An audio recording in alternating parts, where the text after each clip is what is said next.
I'm about to go on and present to 1,500 people. And this is a different presentation than I normally do. This one's actually going to be more about intangibles, so soft skills and ways that I feel like my business has been able to build the way that it has. This is going to be fun. I'm really excited. There we go. Yo, guys, I'm so excited. This chat is on fire. This is so cool. The awesome thing about a virtual summit is that people can actually write in while things are going on, so you can actually see like people interacting. You guys are on fire. It's awesome to hear. One thing that I would love to do to kick this off is I would love to hear where you guys are in the world. Please write in locations.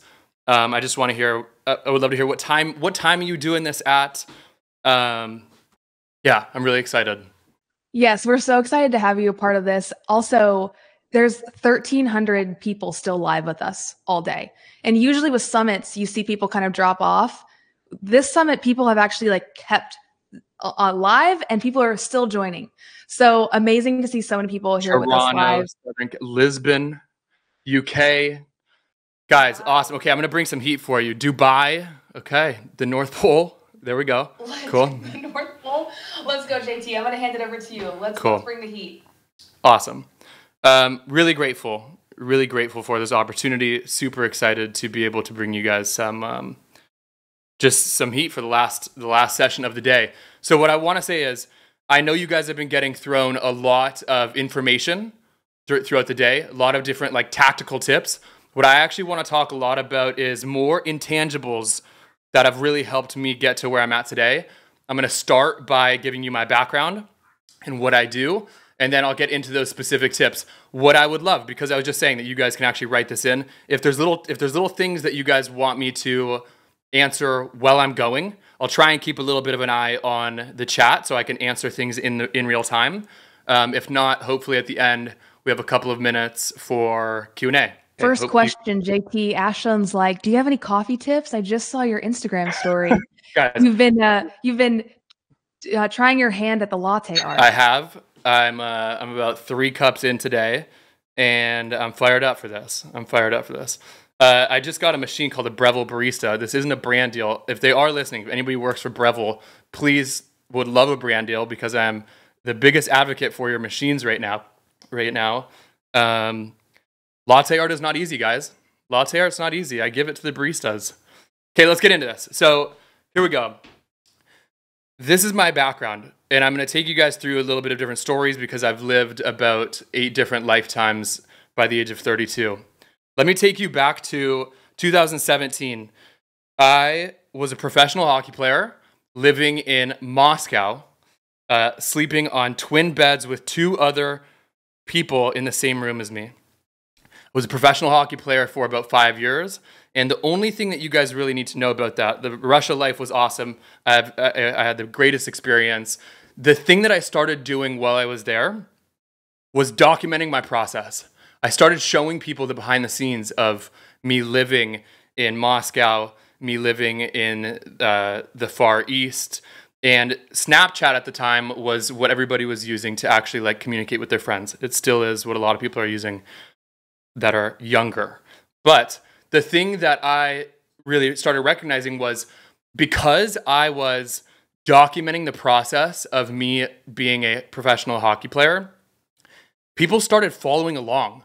And even though I wasn't the #1 person on the team, I still was building a little bit of an audience. And it was really intriguing for me because before then I was like, the only way that you're going to build an audience is actually if you're a celebrity or if you're in movies or if you're doing something that is world renowned.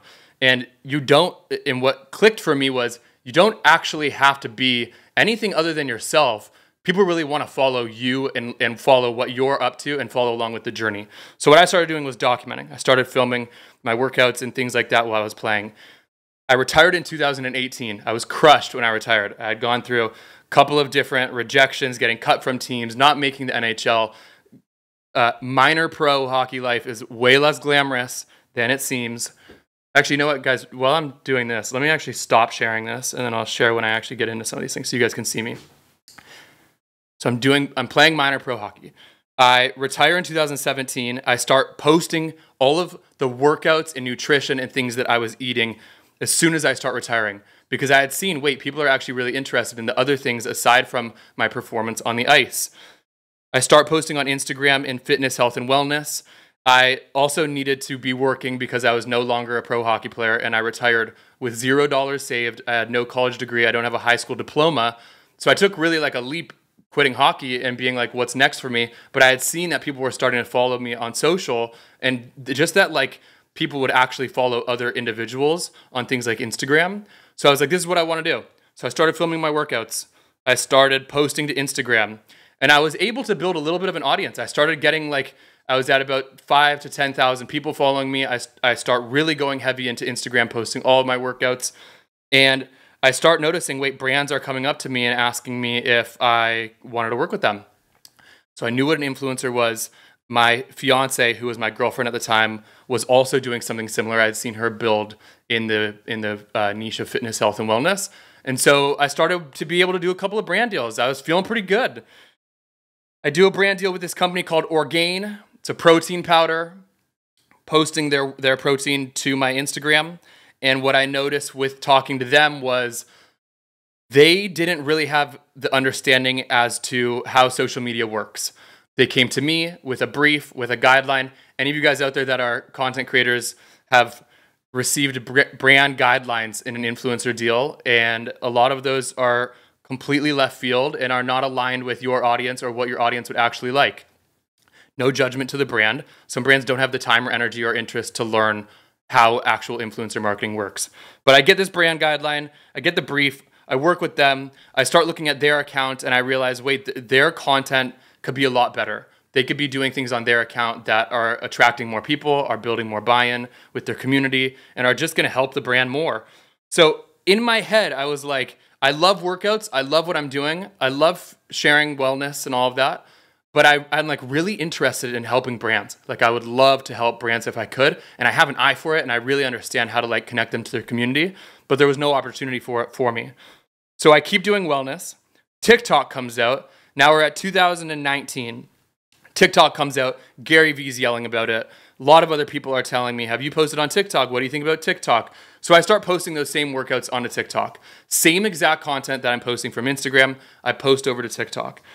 And on Instagram, I'm getting like 5,000, 10,000, maybe 15,000 views. I post the same thing to TikTok and I get like 350,000, 400,000. I'm like, okay, wait a minute. This is either bots that are just being created in China that are being spammed so that more people get on the platform, or this is like a real opportunity that I need to jump on. It was the latter. I go all in on TikTok. To the point where I'm now obsessed with it. And I think a lot of people probably had this. You're posting on Instagram. It's kind of like an odd friction feeling with the way that Instagram posts, because Instagram is based off of visuals. So there's kind of like this weird feeling with posting on Instagram that I know a lot of people were feeling when TikTok came out. It was the perfect mix for TikTok. And when TikTok came out and they prioritized authenticity, low production, community, a lot of people jumped on that because they were like, wait, this is actually like really filling a need that I feel like Instagram didn't have. So I go all in on TikTok and I'm posting often. And I start to like see that something's going on where people are getting real notoriety with this platform that they're not getting on Instagram. Some of you guys might remember Charli D'Amelio, the TikTok star who was in the Hype House, dancer, really became like the face of TikTok. So I see her pop off. And what I saw with her was she's actually part of this house called Hype House that is like this collab house where a bunch of creators are living together and are filming together and are therefore able to like build this collective that the audience can follow and support. And in the most genius and most ridiculous way possible, I start having the idea of maybe I could do an influencer house. Maybe I could actually put, and I'm 32, maybe I could actually put a bunch of people that are above the age of 25 in a house together and film it, and people might have an interest in watching this. And the reason why I thought that was we're in the middle of a pandemic. The platform of Instagram was still feeling that same way.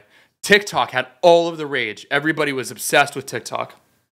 And I'm seeing these houses that are like Like the Hype House is getting a Netflix show. The Sway House is getting all of these publications. So I'm like, there's really a lot of this energy around these TikTok houses. Let's do one. And because all of these houses are also 18-year-olds. So I'm not 18. If I put a spin on this and do it in a completely different way, maybe there's some people in the world that actually might really be interested in this and want to follow us.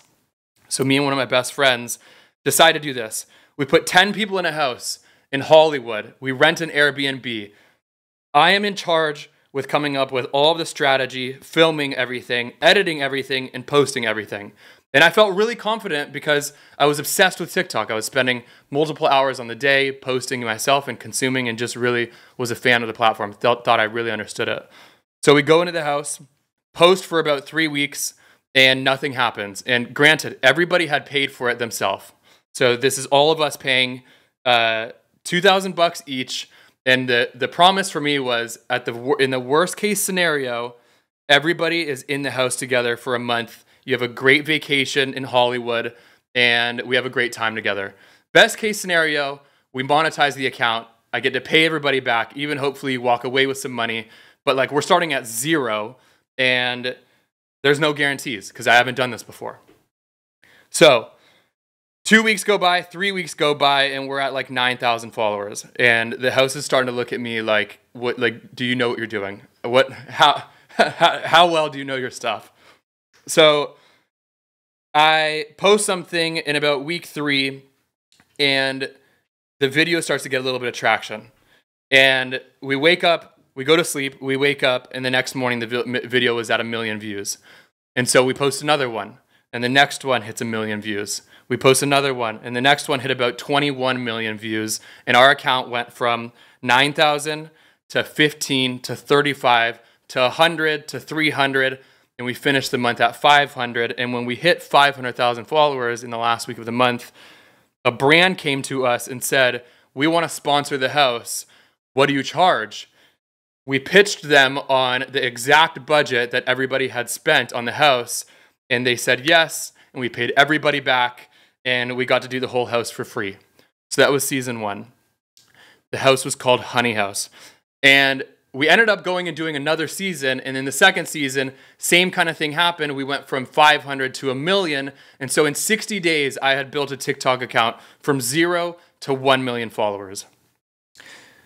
So that same thing that I was telling you of me being an influencer in health and wellness, and me really thinking about, like, I want to do this with business. After crushing it in Honey House and being notarized, like we had E! News did a story on us, Business Insider did a story on us, we were all over the news. Those same brands that I had been working with as a health and wellness influencer started emailing me and saying, "Can you teach us how to do TikTok? We're really interested in your TikTok strategy." So I was like, this is legitimately the thing that I've been waiting to do. I'm so excited to do this. I didn't even know that this would be a possible thing, being a consultant. And the first brand that came to me was a health and wellness beverage called Poppy. I talk about this one because they've crushed it on TikTok and because they're a very recognizable brand. That was my first client. And what we did with Poppy was sit with the founder, script out ideas, help them understand TikTok, help them understand how to build a TikTok team, and really just like the whole platform. So I sat with Poppy for about 3 weeks sitting with the founder. And at one point, she posted a video about their founding story. And it was a very simple video with a green screen behind her talking about her story on Shark Tank. And I had told her the script of, here's the way that you should say this video. And this is kind of what people are recognizing and what people are buying into. And that one video from Poppy ended up outselling the day that they aired on Shark Tank. So from an organic video on TikTok, they made more sales, conversions, than the day that they aired on Shark Tank, which is very notable for selling people through the door. So now I have like this aura, if you're on TikTok, I actually don't say that often, but that just came out. Now I have like this aura around me of this guy gets TikTok somehow. So we're done with season 2 of Honey House, and these brands are approaching me and they're like, okay, we like really want you to do TikTok strategy. Have you thought about being like a full-time consultant? And my eyes light up and I'm like, this is exactly what I want to do. So now I have Poppy as a client, and now Allison from Poppy is introducing me to other friends of hers.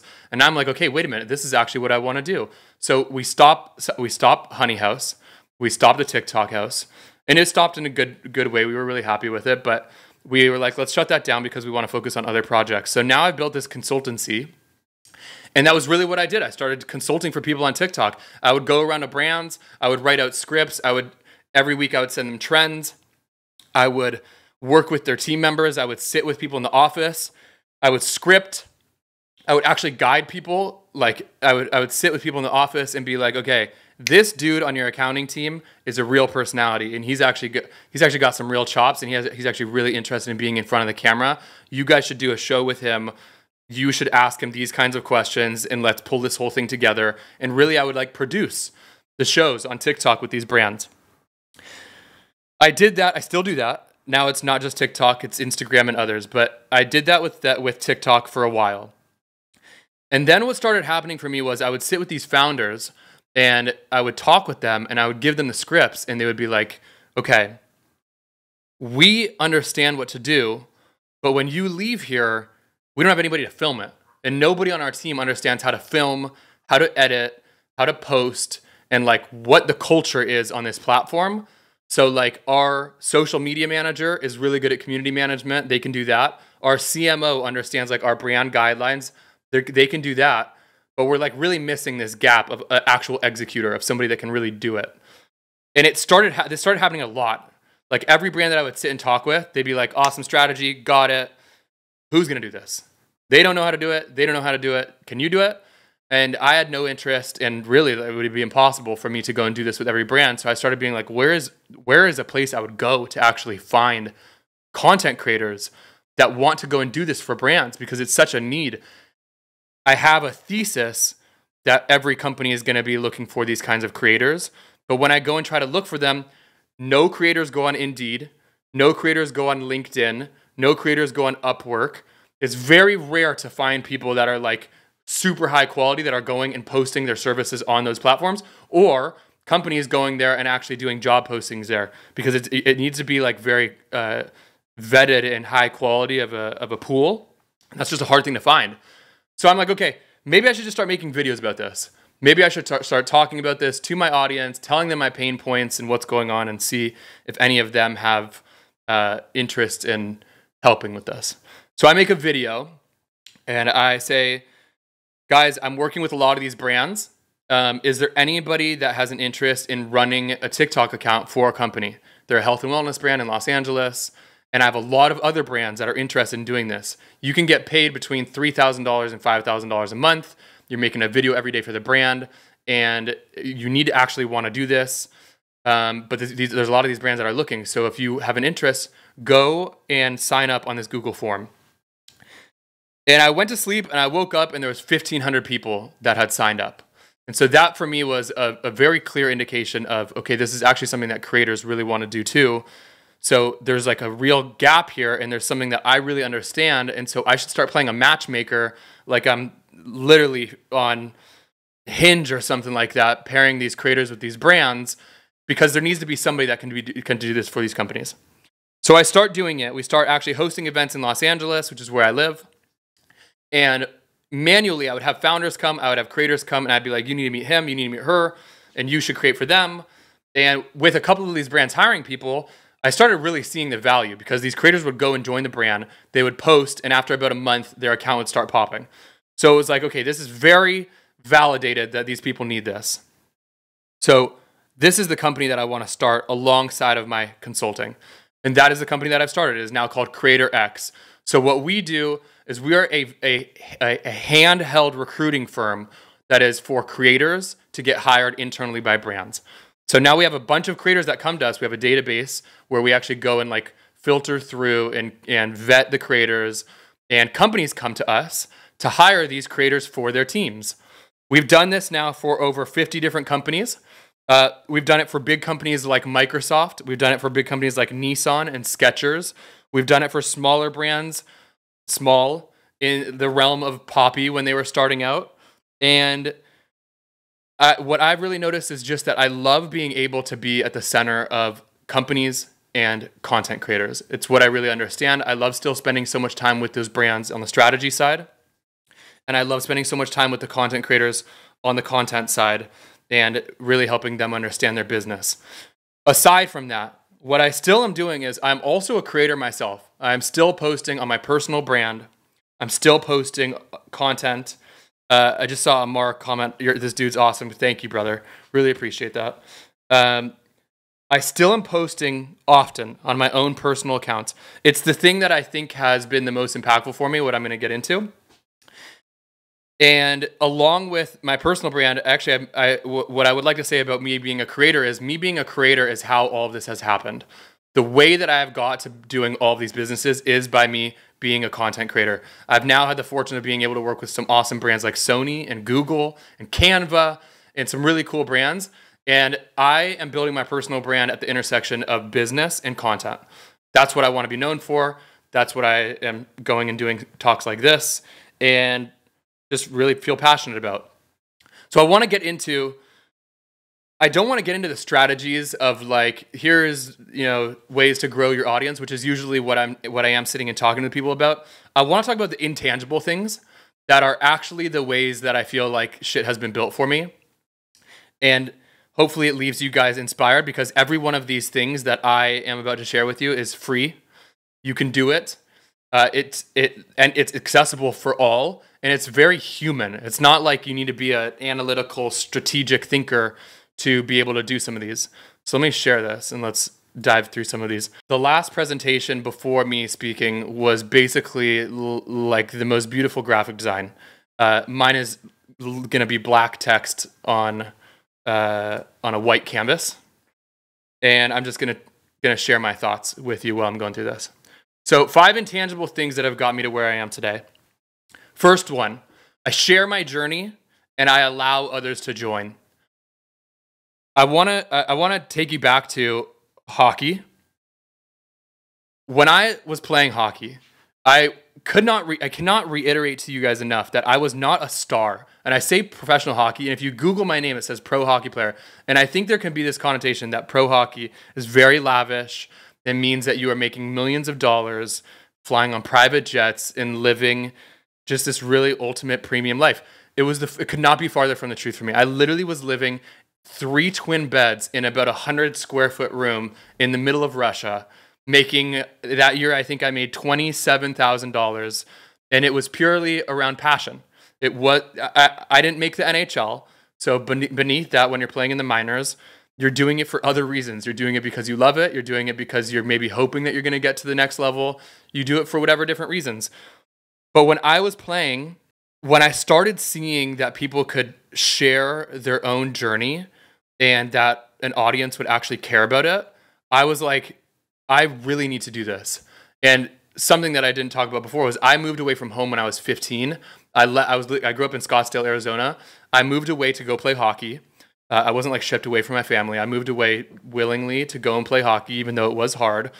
But immediately something that clicked for me when I was gone was, while I'm not home from people, I need to be able to connect to the people that are at home. So I got really into connecting with people on AOL Instant Messenger, MySpace, Facebook, and that was the way that I communicated with them. That was how I stayed in touch. And through doing that, it started planting this seed in me that when you put things out into the world, you give people the chance to actually follow along and join in on the ride. And so when I was in Russia and I started seeing, wait, actually people are like really building this, like building social media into something, I was like, I want to start documenting. So I started posting on Snapchat and on Instagram stories of just like the behind the scenes of my life. And when I retired from hockey, for the last 6 months leading up to my retirement, I started sharing a lot about the wellness I was doing, my sleep routine, my morning routine. I started sharing about the food I was eating. I started sharing about the workouts I was doing and like my productivity. And when I retired, most people, when they retire, if they don't have a resume, if they have a resume and they have jobs lined up, they go to those jobs lined up. If you don't have anything like that, you're starting from scratch. You're starting from zero. The amount of people that I know that have retired from pro sports and are starting completely from zero, no passion, no interest, no clue what to do next. I am so lucky that I shared all of those things that I did for the prior year to 2 years leading up to my retirement, because what happened when I got done with playing hockey, just give us back your face. Maybe I will do that. Sorry, guys. Let's just keep me on here, okay? And I'll look at the slides because you don't really need them. When I was sharing that stuff, it really allowed people to see the other interests that I had. And so when I retired from hockey, I'm thinking I'm moving to Los Angeles, no job, no money saved up, no plans, no clue. But just by me posting and literally saying to my audience, guys, I just retired. I moved to Los Angeles. I'm really interested in wellness. I'm going to film workouts and like I'm going to train people. But like, I'm really open to like, what do you guys think that I should do? And like, is there anybody out here that might be able to help with something or connect me to somebody that maybe has opportunities for me? I immediately got opportunities. That really pushed me along in a way that would never have happened if I wasn't sharing that. I'm going to give you another example. In that TikTok house, right before I went into the TikTok house that I started of Honey House, I was on my Instagram and I was sharing, hey guys, I just had this ridiculous idea that I think I'm going to go and put 10 people into a house together in Los Angeles. And me and my buddy Nick are going to run this content house. And I just want you guys to follow along for the ride. So I start posting that. And people are like, whoa, this is insane. You're crazy, because I honestly was. But you're crazy for doing this. Would love to hear more. Would love to follow along. As we are posting in the house, people are following along the journey on my Instagram story. And I'm showing them, guys, it sucked that I was showing this, but just because I was being transparent, I'm showing it. Like, guys, we're about 3 weeks in. We have 9,000 followers, but like I'm feeling okay, but we're not having like real traction. Because I showed that in an authentic way, people were hooked in. They're like, wait a minute, this dude might fail in public. The next day, when we had the video that went viral, and then the next video and the next video, and we go from 9,000 to 500,000, want to know who was in my audience? The person that worked for Business Insider. They're following my story on Instagram. They see me go from 3,000 to 9,000 to 500,000, and they message me, yo, I want to do a story on you. Share your story. Allow people to buy in. Last one. In 2021, when I was doing consulting with people like Poppy, and I started seeing that problem with creative teams, the same thing that happened for me where I'm like, guys, this is something that I'm noticing. I'm really seeing that like the creative teams of brands, there's kind of like an unstructuring that is not actually conducive to good performance. And there needs to be like a creator that's in this role. What do you guys think about this? Like, I'm really curious if anybody out there would have an interest in doing a job like this. You know, I could help you find work, and I'm sharing this to my story. And again, we woke up with 1,500 people that applied, and people like crazy were messaging me being like, dude, this would change my life. I'm so intrigued. This is awesome. Thank you so much. And it was literally all just from me sharing my story. People want to rally behind something. People want to support in something that actually makes them feel good about the actions that they are taking. So what I want to say with sharing is like, what's the mission that you're actually putting out into the world that people can rally behind? Are you just posting things where it's like, just landed this client, just hit X amount of followers, Is it about you, or is it giving value to them? Is it actually something that they can connect to you, that they can be part of what you are building, and therefore actually want to support? People love underdogs. They love underdogs. They want to support an underdog. They want to support somebody that has gone through something, because the reality is we support when we're emotionally connected. When you purchase something, a vast majority of the time that you're purchasing, it's an emotional buy. If it's a logical buy, it's either emotional or logical. If it's a logical buy, it's usually short term or out of necessity. But when it's something that you actually have choice on, it's an emotional buy. So what you got to be thinking about is, as a personal brand or as a business, you need to be thinking about, how do I get people to be compelled emotionally? How do I get them to want to buy into what we are selling, and not just the product, not just one time? How do I get them to actually believe in our mission and what I'm really doing here so that they want to actually support us and be with us for a long period of time? Because that's how you get repeat purchasers. That's how you get die-hard people in your community. That's how you get people that show up to the events that you're hosting. It is by having them buy in emotionally. The way I was able to do that was from sharing. And I shared everything. Like I shared, guys, I'm honestly having a really tough day. This sucks. I retired. I don't have anything that I am like fully certain on right now. There's a lot of uncertainty, and that just really sucks. And I'm just putting this out there. If anybody else is going through this, just want to let you know it's real and it's okay. People buy into emotions. Showcase your interests. That builds your community, and then you build a product. Showcase your interests. That builds you a community, and then you build a product. Okay, the next one, because I know that I'm like, actually, I don't know what the time is here. If somebody can write in how much time I got left, that'd be good. I am going to go on to the next one. Got about like 5 to 6 minutes left, and then we can answer a few questions before we need to wrap, if that's okay with you. Cool. All right, I'm going to jump up. Church right now. Keep going. I'm going to jump to one more that I think is really important then, and see if maybe we can get 2 more. Here's one that I really like. I make mistakes, I learn from them, and then I improve. I make mistakes, I learn from them, and then I improve. Why is this so important? Because people are crippled by judgment. And people are crippled by judgment from people that are judging them just because they got judged.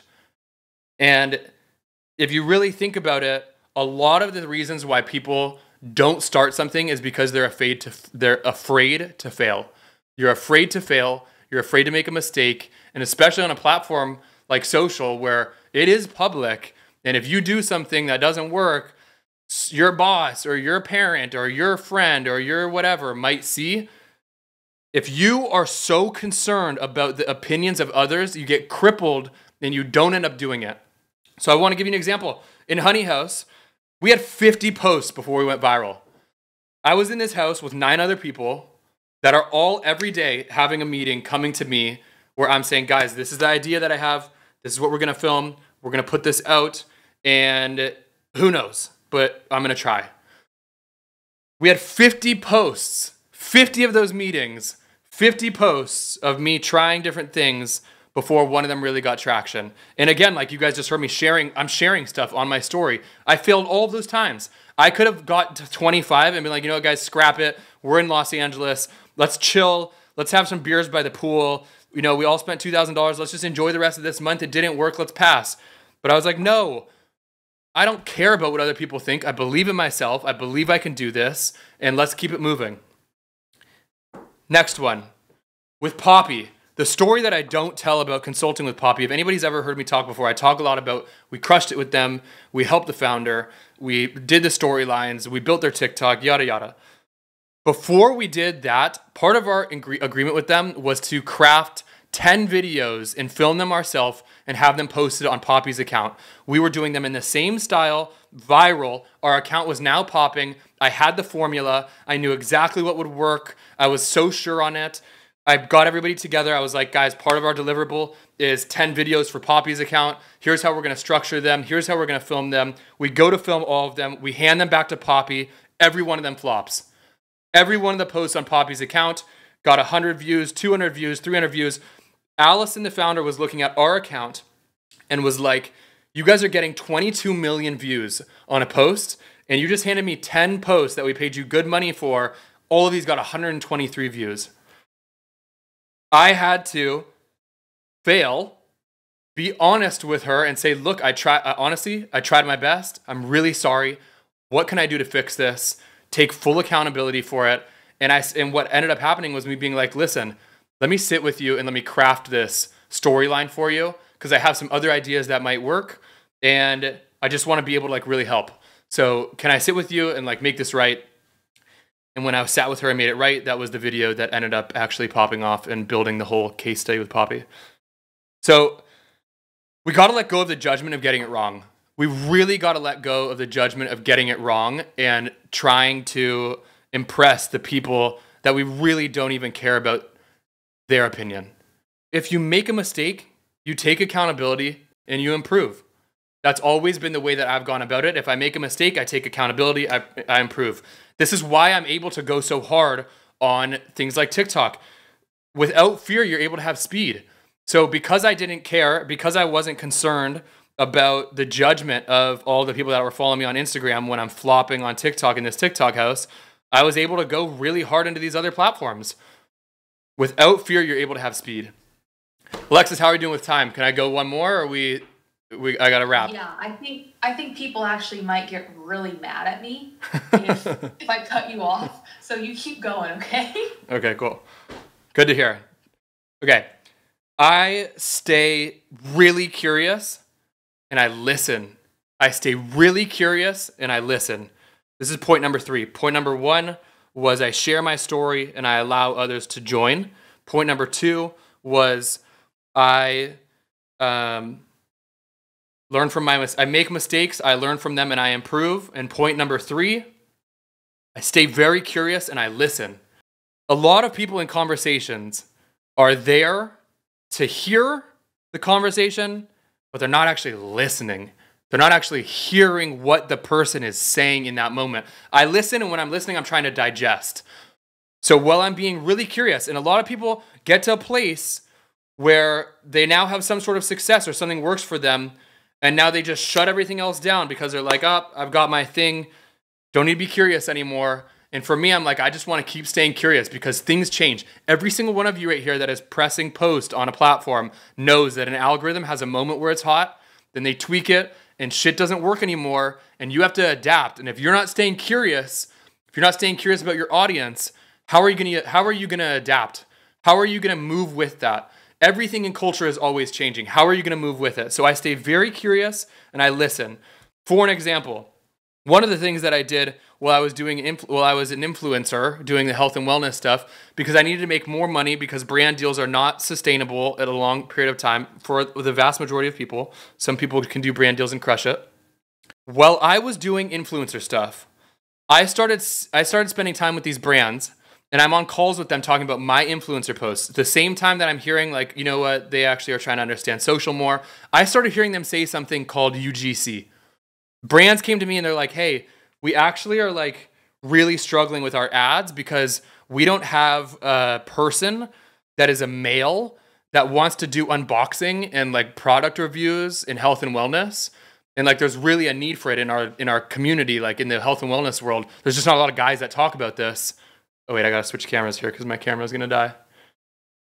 Let's go here. Can you guys hear me still? Okay, we're switching cameras. Gotcha. Okay, so I started realizing that a lot of the brands that were in the community that I was in, let's move this down a little. There we go. Now you guys can see me. They were struggling with what is called UGC, which is literally like somebody doing a product testimonial. They're opening the box, they're reviewing a product and talking about it. And so I started hearing from them. I was really listening. I was like, guys, I'm doing brand deals and I'm like posting content for you on my own account.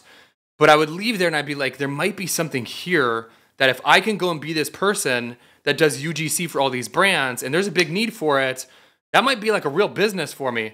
That was the first way that I made $100,000 as a creator because I started offering UGC to brands, which is literally like, if you don't know, it's like me holding this up and being like, guys, I love Stanley's water bottle. I've been drinking this for, 8 months and here's how it's improved. All of those things that you see. That's UGC. This was new. A lot of people didn't do it. No one knew what it was. It was a new category. So I started listening and I got really curious and I was like, let me be that person that can do this for you. Second one, when I started my TikTok account on the topic of curiosity, I started doing these posts that I think every one of you guys should be doing. If you are on social media, this is a post that you should be making periodically. I started making this post where I would literally go on the camera and I'd be like, hey guys, what can I help you with? What are you struggling with right now? Comment what you're struggling with right now if you're in the world of social media, because I'm just really curious as to like what are the things you guys are going through. And what I would do is first of all, anybody makes a video saying, what are you struggling with? And every single person that's struggling wants to write in what they're struggling with. Immediate engagement, immediate community building, immediate way for people to bond together. I would take that video, I would look through the comments, And I would be like, okay, this person's struggling with this. This person's struggling with this. This person's struggling with this. Video, video, video, video. Those ended up being my most viral videos. A lot of the times on my own TikTok account, the videos that my community would give me because I'm listening to what they're saying would be the most viral videos on my account. And like, people are paying me for strategy. The strategy is go to your community and ask them what they want to see. It really is that simple. Listen. The last thing about listening, when you're curious, it lets the other person be heard and be seen. And a big part of relationship building is feeling heard and feeling seen. So if you show up to a conversation and you're there, or you're on your phone and you're texting, or you're just, yeah, the other person leaves that feeling like this person doesn't care about me. This person has no interest in listening to what I'm talking about. This person is not here for me. Curiosity lets other people be seen and be heard, which is a massive, massive benefit to you and your business. That's number 3. Number 4, I find purpose and passion in being able to help. Every one of you that's in this, that has your own community, if you can find a way to actually, and I say this very seriously, if you can find a way to actually get fueled up from helping the people in your community, you will build a massive business and your life will be extremely enjoyable. If you can find purpose and passion in actually being able to help, not the things that come with it, not I was able to sell, not even if you don't sell, I was able to help 50 people and that got me this opportunity to go on a yacht or have this plane or whatever. If the thing that you're going for is only the outcome, you're going to lose a lot of steam, and the people that actually have passion and purpose in being able to do the process of it will come along and they will take all of your customers and all of your community because they'll have more energy for it. Find something that you would do if every job paid the exact same. Let me say this again. Find something you would do if every job paid the exact same.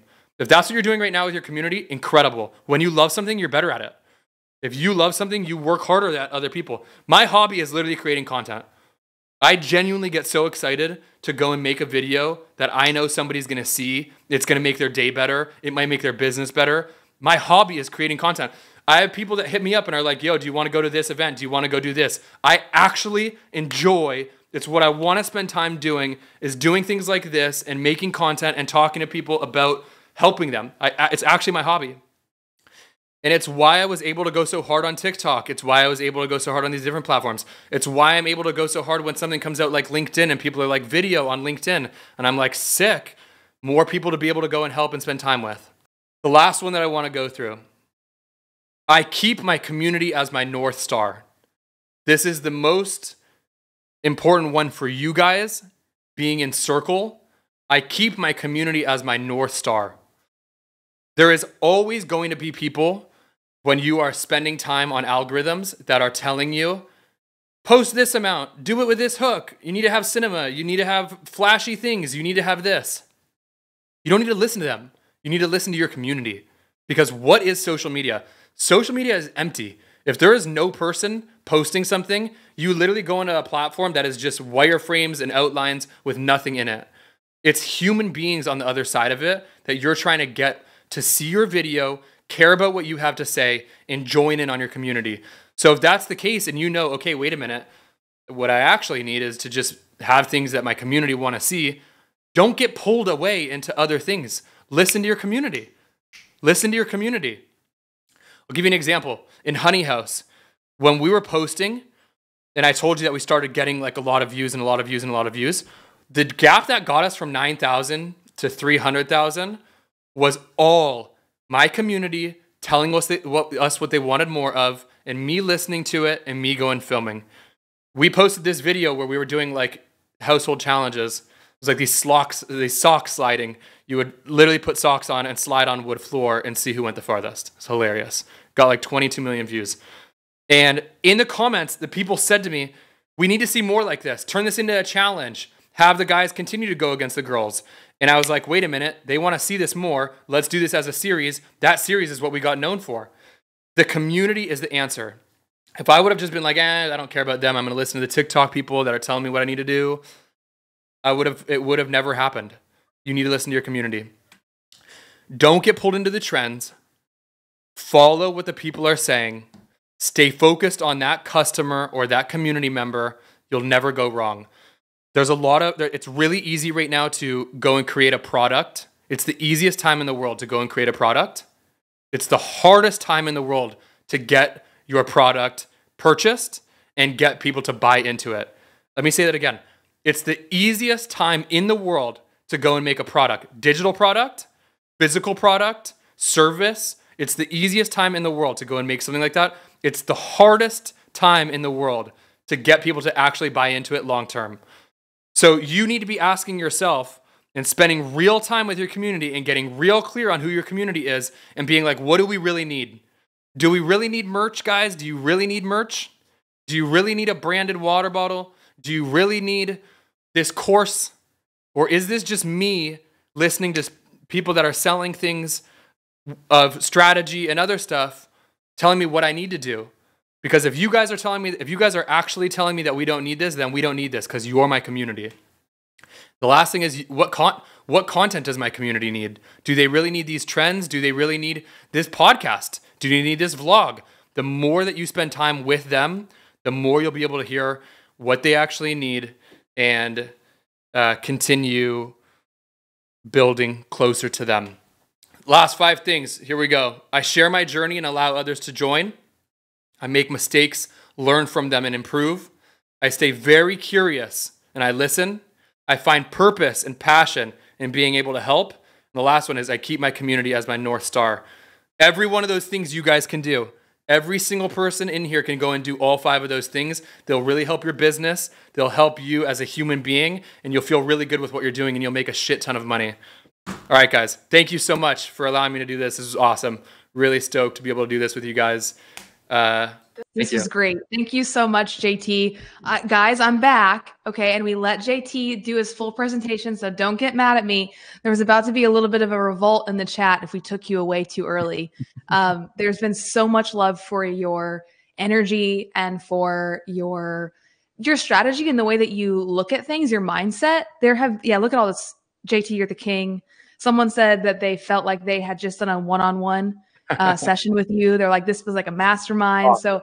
So much love to you. Love to you guys too. Thank you so much. That was really fun. We have a few moments for questions. Absolutely. Okay. So first one is, do you think there's currently a market for creators that used to be a part of these corporate companies? Is that a competitive advantage? Do I think there's a market for creators that used to be part of corporate companies and now are doing what? And now are like wanting to start their own businesses and create content. Like, is that a competitive advantage that they've worked at some of these large corporations? Like, let's say YouTube. For sure. Like that. For sure. Yeah. I think they have deeper insight and knowledge than people that have not. So if they're doing something that is in line, I absolutely think that that's a leg up. Okay. Next up from Robert.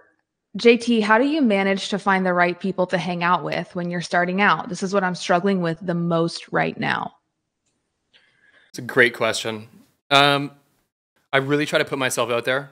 Like, I really try to post things on Instagram story and say, yo, I just moved to Los Angeles. Anybody know any friends here? And honestly, even a better strategy, I don't do this that much, but I really think if you did that on something where you actually can get the reach of it, like TikTok feed or Instagram reels, and you literally said like, hey guys, what are the best coffee shops in Los Angeles? You will get a ton of engagement. People will send it to their friends. I just think it's really getting out of your shell and trying to put yourself out there the same way you would if you went to a coffee shop and you saw people and you needed to actually introduce yourself, and you just go up and say, hey guys, I'm new to the neighborhood. I'm trying to like find places. What's cool around here? I think it's doing that in a social way. I love it. Next question from Lindsay. What do you believe is the biggest opportunity for creators in the next 5 years? Really niche communities with people that have like real vision for that community and stand for something and understand how to bring that community together, both in person and online.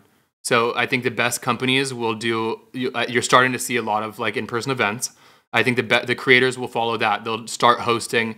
I think there's a lot of room for little retreats with your community or weekends or single days both virtual or in person.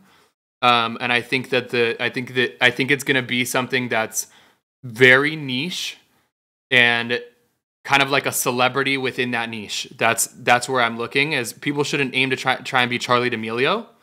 They should aim to try and be somebody that's a pillar within their community that people can support and join. That's great advice. Question from let's see, Amy. What do you do when you ask? Because you've shared a lot about putting things out there, putting it on your story, making the ask, being very honest and transparent. What do you do when you ask, share, and things still don't take off and you're still not getting the engagement? For me, first, I would probably be like, gosh, this really sucks. I'd actually spend time with myself, making sure that my self-esteem is still good and being like, dude, it's not, let me actually say this. For anybody that has an interest, that posts things and gets rejected, I just want to be clear with you. It's not necessarily human beings rejecting you. A lot of the time, it's technology that you don't understand how to place your content in the right place at the right time and have it communicated to the right person. It's not necessarily that you're hated or that the community doesn't care about you. Like, we would post things before. This happened to me a lot. I would post things, and just because the word was said in one way, that community wouldn't resonate with it. And then I would say the exact same thing with a different word, and it would be like viral, or it'd be like, this has 100,000 people that are commenting on it. So I just want to say, take the personal out of it, and then that allows you to like really continue moving with it. Super helpful. This kind of goes into the next question from Hussian. Do you ever have a fear of failing in public? And what's your I know you mentioned that lack of fear of failure allows you to move quickly and that there's speed attached to that. But you mentioned self-esteem, self-confidence. I mean, failure is also like, it can take a hit to our ego. Yeah. How do you manage that? Two ways. One is like actually doing the work to understand why I'm so scared of it. Like, is it a family thing? Is it a teacher thing growing up? Is it like something that happened when I was a kid? What are the reasons that I actually am so worried about failing? Like, what happens when I fail? What do I feel in my body? What's going on? So I think it's like really getting curious with yourself. For me, that was when I quit hockey, I started going to therapy. I started spending time trying to understand myself. So I think it's really just getting curious with like, what am I really that scared of? Then the second part of that is realizing that the only people that actually judge you are people that are judging themselves and are not happy. No one knows somebody in this room that is genuinely happy, loves their life and loves what they're doing, and spends continuous time bringing other people down. So like the image that you have in your head of like somebody that is going to like judge you, that person is unhappy themselves. So I think it's just compassion of being like, why would I care about somebody that's really not happy themselves judging me when I'm loving what I'm doing and like I'm trying here? Like, there's just no need for it. That's really great advice, and thank you for sharing that. There was one last question in bringing up therapy and mental health. Lindsay asked, how do you preserve your mental health and passion without burning out on social media? I know this is something that so many creators, entrepreneurs are constantly juggling, the integration between the two. So what's your journey been like? Can you repeat the question again? How do you? Yeah, of course. So how do you preserve your mental health and passion without burning out on social media? Finding why you do it. Like really, that's like the main takeaway is, why do you do what you do? I couldn't stress it enough. If you do it because the algorithm rewarding you with views and shares and saves is going to be the reward for you and finally get you to like realize that you're amazing, you're going to burn out because you don't control that algorithm and you're setting yourself up for failure. So the reason, the true reason is like, when you actually find what you really care about, it doesn't really matter if it goes viral. It's like a byproduct of you loving what you do and giving value to your audience. And then the times that it goes viral, you're like, fuck yeah, that's a like affirmation that like what I'm doing is getting received. But you're not like so bent on, I need this to go viral. I need this. So the answer to maintaining your mental health is knowing your why and returning to your why and really focusing on that. I love that. Annabelle said it best. JT, you are very wise. And then Jason said, content expert or life coach? Let's go. Thank you. Yeah, I love it. So 2 things really quick to wrap this up. One, we started this session by talking about Breville. And I need you to know that there's someone in the chat. I've saved it. Oh my God. Is from Richard. Let's go, Richard.